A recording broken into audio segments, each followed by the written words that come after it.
Sai Ram, Sai Satcharitra, Chapter 2. This chapter covers the object of writing the work, incapacity and boldness in the undertaking, the hot discussion, conferring significant and prophetic title of Hemadpant, and necessity of a guru. In the last chapter, the author mentioned in the original Marathi book, he would state the reason that led him to undertake the work and about the persons qualified to read the same and such other points. Now, in this chapter, he starts to tell the same.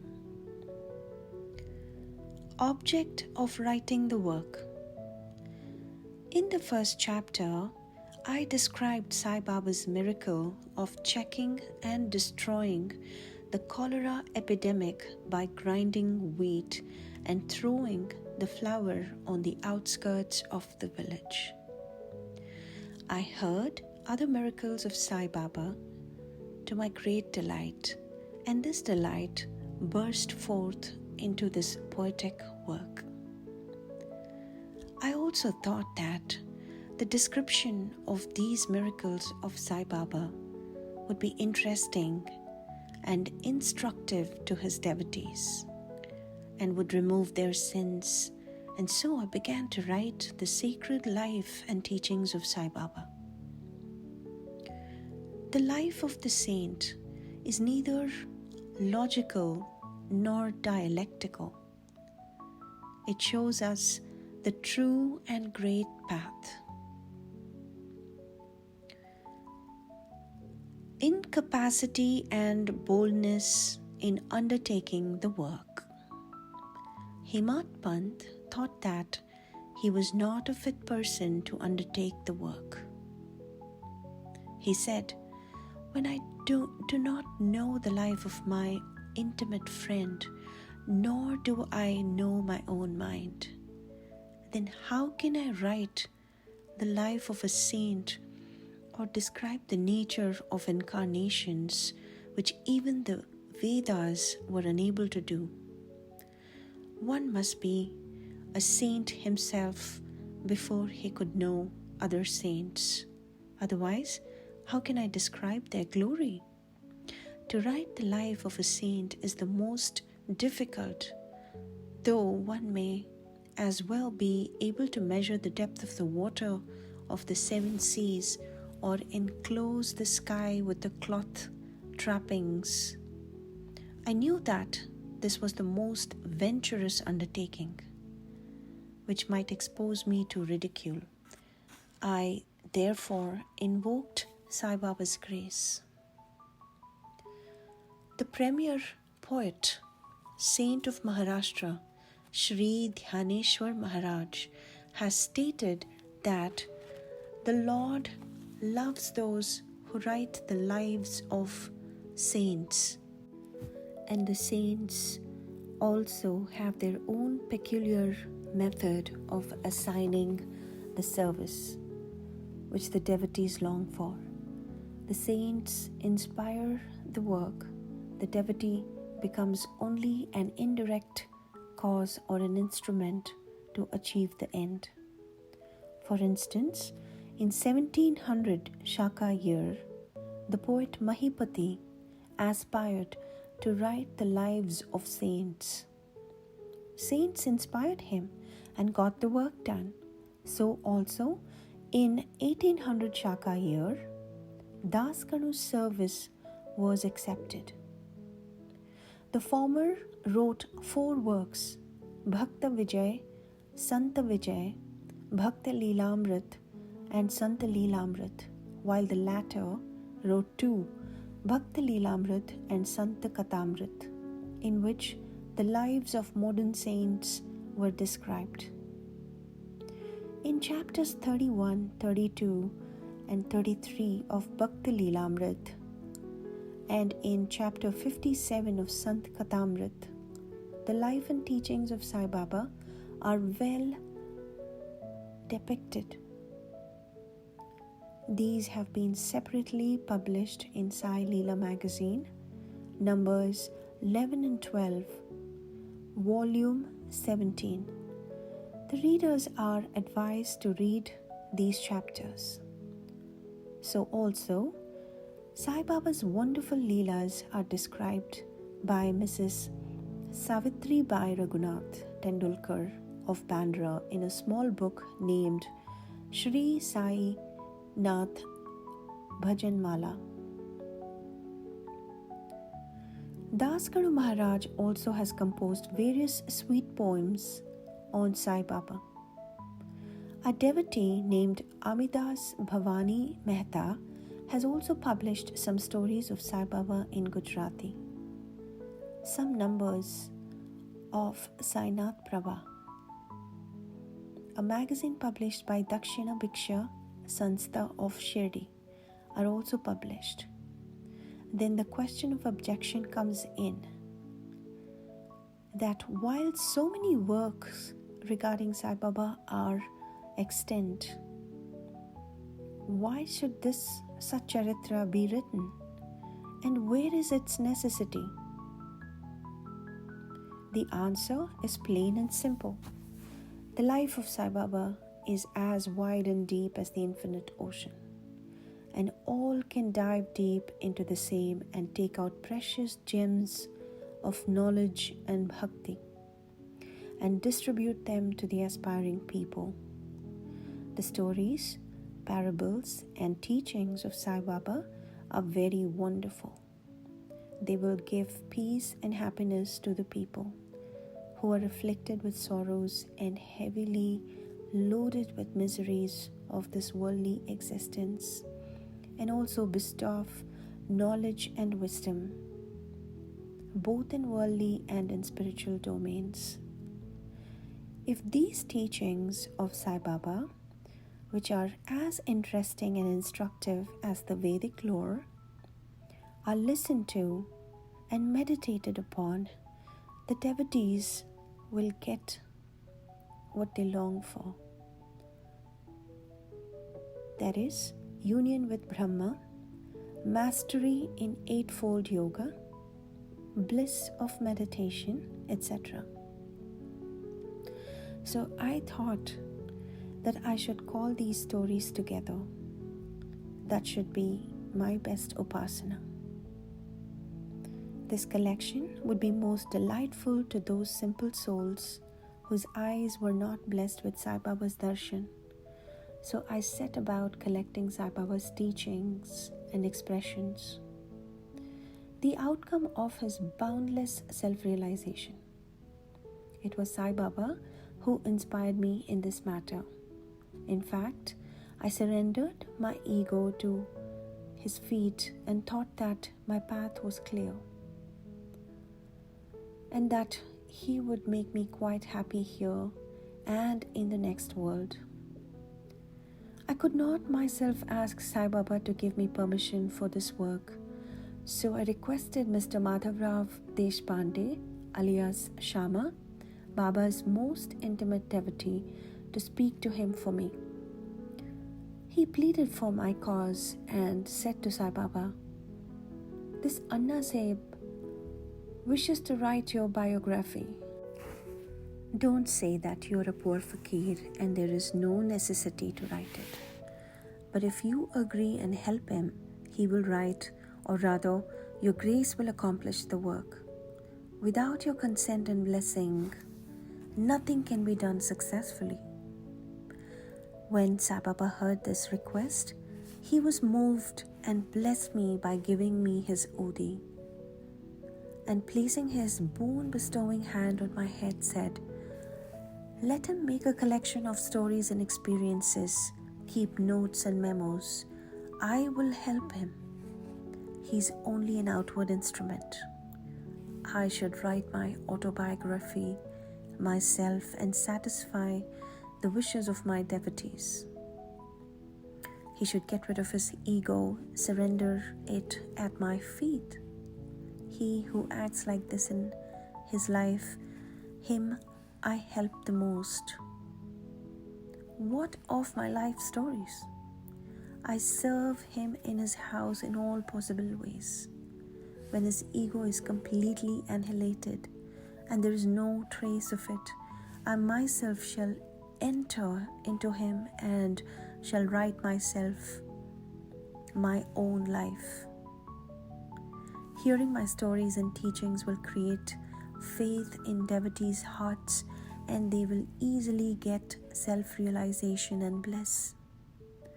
Let there be no insistence on establishing one's own view, no attempt to refute others' opinions, no discussions of pros and cons of any subject. Significant and prophetic title. The word discussion put me in mind of my promise to explain this story of my getting the title of Hemadpant, and now I begin to relate the same. I was on close friendly terms with Kaka Sahib Dikshit and Nana Sahib Chandorkar. They pressed me to go to Shirdi and have Baba's darshan, and I promised them to do so. But something in the meanwhile turned up, which prevented me from going to Shirdi. The son of a friend of mine at Lonavala fell ill. My friend tried all possible means, physical and spiritual, but the fever would not abate. At length, he got his guru to sit by the bedside of his son, but this too was of no avail. Hearing this, I thought, what was the utility of the guru if he could not save my friend's son? If the guru can't do anything for us, why should I go to Shirdi at all?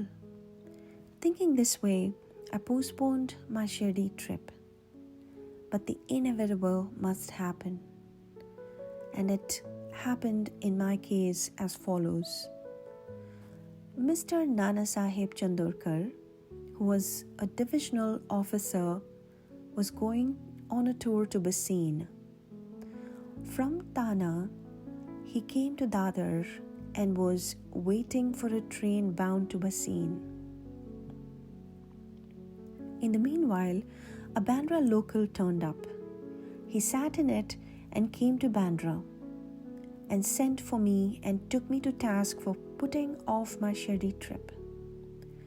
Nana's argument for my Shirdi trip was convincing and delightful, and so I decided to start for Shirdi the same night. I packed up my luggage and started for Shirdi. I planned to go to Dadar and from there to catch the train for Manmad, and so I booked myself for Dadar and sat in the train. While the train was to start, a Mohammedan came hastily to my compartment and, seeing all my paraphernalia, asked me where I was bound to. I told him about my plan. He then suggested that I go straight to Boribandar and not to wait at Dadar, as the Manmad mail did not stop at Dadar.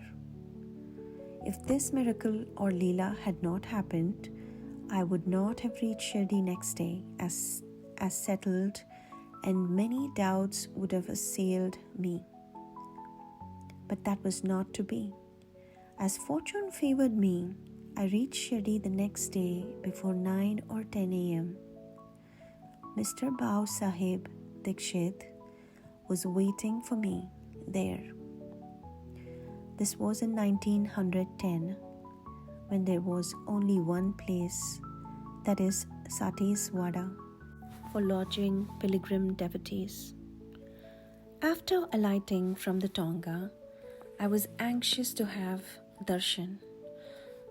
When the great devotee Tatya Sahib Nulkar returned from the masjid and said that Sai Baba was at the corner of the wada and that I should first get the preliminary darshan and then, after bath, see him at leisure.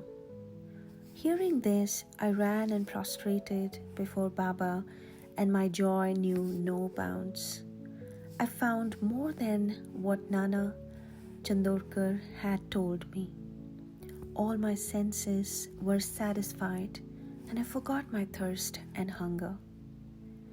The moment I touched Sai Baba's feet, I began a new lease of life.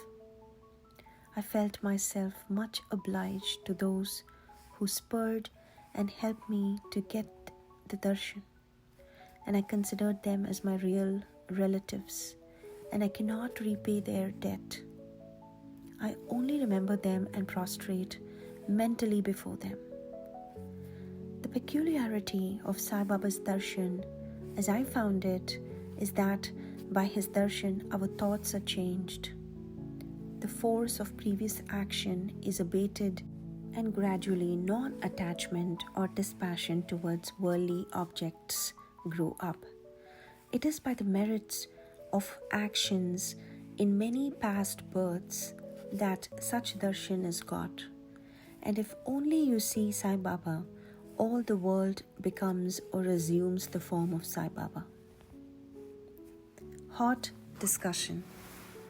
On the first day of my arrival in Shirdi, there was a discussion between me and Bala Sahib Bhate regarding the necessity of a guru.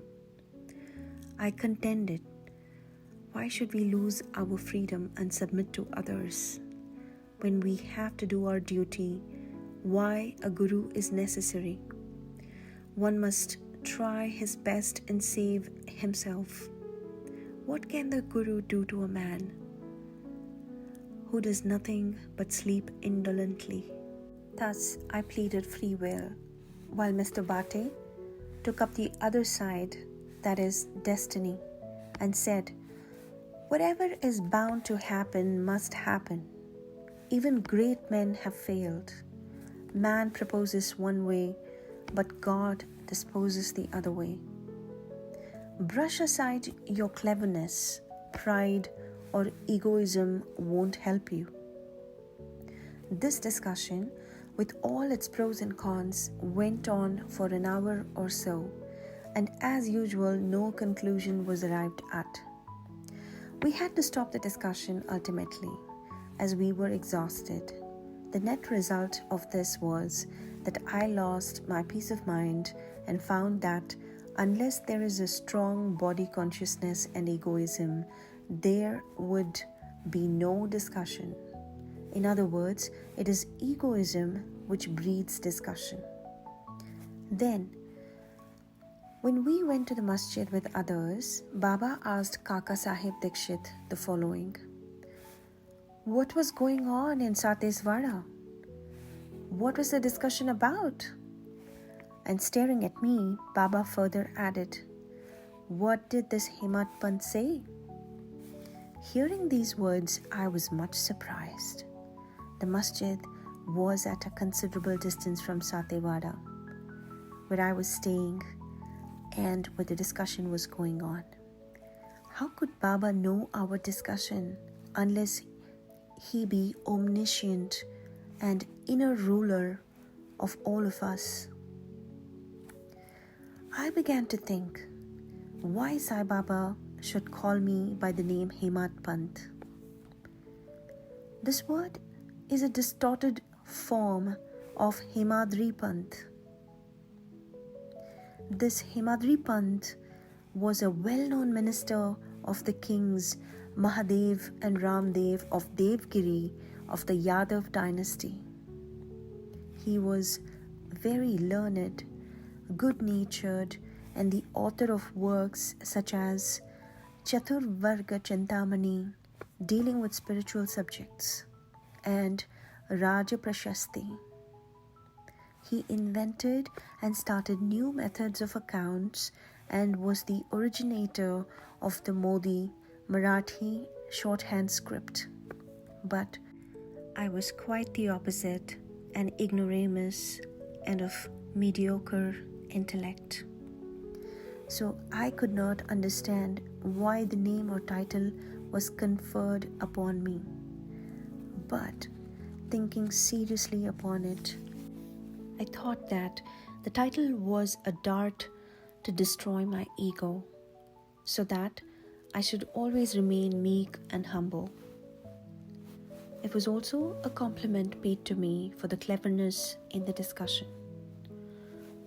Looking into the history, we think that Baba's word calling Mr. Dabholkar by the name Hemadpant was significant and prophetic, as we find that he looked after the management of Sai Sanstan very intelligently, kept all the accounts nicely, and was also the author of such a good work, Sai Satcharitra, which deals with such important and spiritual subjects as dhyan, bhakti, dispassion, self-surrender, and self-realization. About the necessity of a guru. Hemadpant has left no note, no memo about what Baba said regarding this subject, but Kaka Sahib Dikshit has published his notes regarding this matter. Next day, after Hemadpant's meeting with Sai Baba, Kaka Sahib went to Baba and asked, "Baba, where to go?" Baba said, "High up." Then the man said, "Where is the way?" Baba said, "There are many ways leading there. There is one way from here also. The way is difficult. There are tigers and wolves in the jungles on the way." I, Kaka Sahib, asked, "But Baba, what if we take a guide with us?" Baba answered, "Then there will be no difficulty. The guide will take you straight to the destination, avoiding wolves, tigers, and ditches, etc. on the way. If there be no guide, there is the danger of you being lost in the jungles or falling into ditches." Mr. Dabholkar was present on the occasion, and he thought that this was the answer Baba gave to the question whether Guru was a necessity. And he thereupon took the hint that no discussion whether man is free or bound is of any use in the spiritual matters. But on the contrary, real Paramatma is possible only as the result of the teachings of the Guru, as is illustrated in this chapter of the original work in the instances of avatars like Ram and Krishna, who had to submit themselves to their gurus, Vashishta and Sandipani respectively, for getting self-realization, and that the only virtues necessary for such progress are faith and patience. Bow to Sri Sai, peace be to all.